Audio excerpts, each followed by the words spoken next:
La utilización de la economía del comportamiento y la psicología en el derecho no es más que entender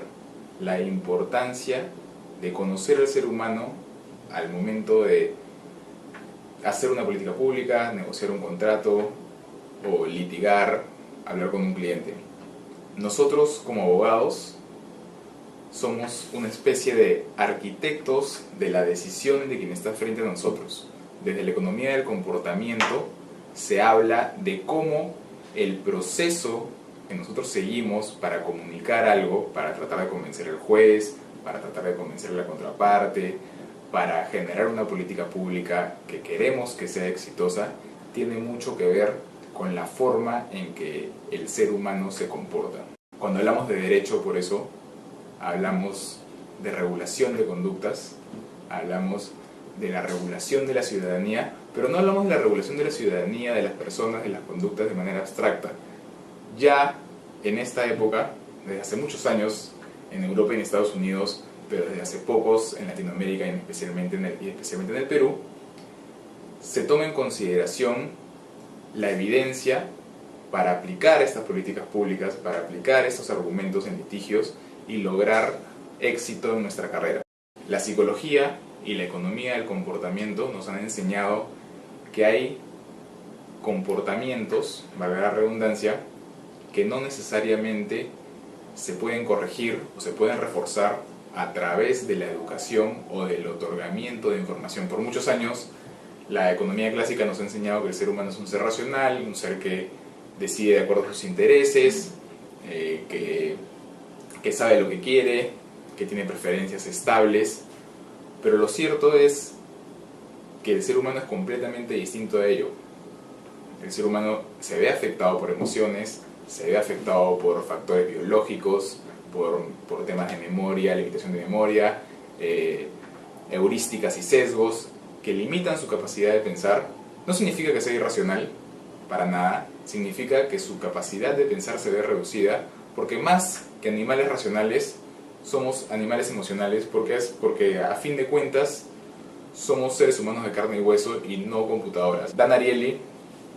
un especialista en temas del comportamiento humano, se pregunta si nos acercamos más a Superman o nos acercamos más a Homero Simpson. Lo cierto es que probablemente sea el segundo caso. Nosotros creemos que somos bastante más capaces e inteligentes de lo que realmente somos como especie, pero lo cierto es que tenemos limitaciones cognitivas que nos impiden realizar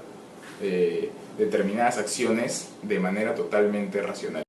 La economía del comportamiento se presenta entonces como una herramienta que toma en consideración las limitaciones cognitivas de la gente para lograr mejores normas y mejores políticas públicas. Ya el Banco Mundial en el año 2015 y la OECD en el año 2016 han sacado sendos reportes sobre aplicaciones prácticas de la economía del comportamiento a políticas públicas y al derecho que demuestran que conocer a la persona ayuda a ejercer mejor el derecho, a internalizar mejor las políticas públicas por parte de la sociedad, porque más allá de nuestra racionalidad, porque sí somos racionales en el fondo, lo importante es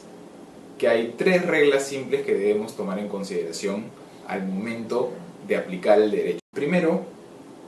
que el ser humano tiene un pensamiento automático y un pensamiento racional. Daniel Kahneman, ganador del Premio Nobel de Economía en el año 2002, ejemplifica esto de una manera muy simple diciendo que el cerebro se divide en 2 sistemas, el sistema 1 y el sistema 2. El 1 es un sistema automático, es un sistema intuitivo, es lo que a nuestros antepasados en la época de las cavernas les permitía correr automáticamente sin pensar cuando veían un león o una fiera. Y el sistema 2 es un sistema más racional, que es el que nos permite multiplicar, el que nos permite entender el porqué de las cosas, el que nos permite proyectarnos en el futuro. Nuestro cerebro no es que actúe de manera separada, probablemente saltamos de un sistema al otro constantemente y podemos regresar también a esto. Pero lo importante de lo que habla Kahneman es que el sistema 2 no es el principal componente de nuestro pensamiento y de nuestro actuar.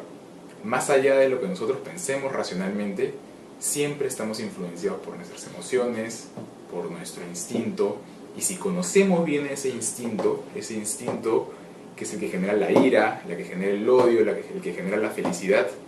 podemos generar mejores políticas públicas, podemos generar mejores argumentos para convencer a un juez, podemos controlar nuestros gestos para que el juez crea que somos más convincentes, por ejemplo. Y en ese sentido, lo importante, el aporte importante de la economía del comportamiento está en la capacidad de los abogados de entender que la parte instintiva del ser humano es la que finalmente tiene una mayor prioridad, digámoslo así, al momento de la toma de decisiones. Pero no solo eso, el ser humano también es un animal social,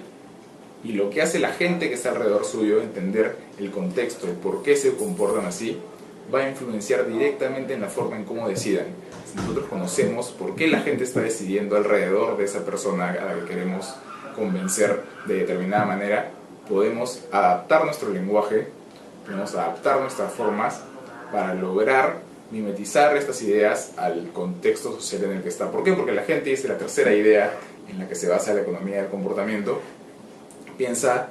en función a modelos mentales. Nada de lo que nosotros construimos, creamos o hacemos es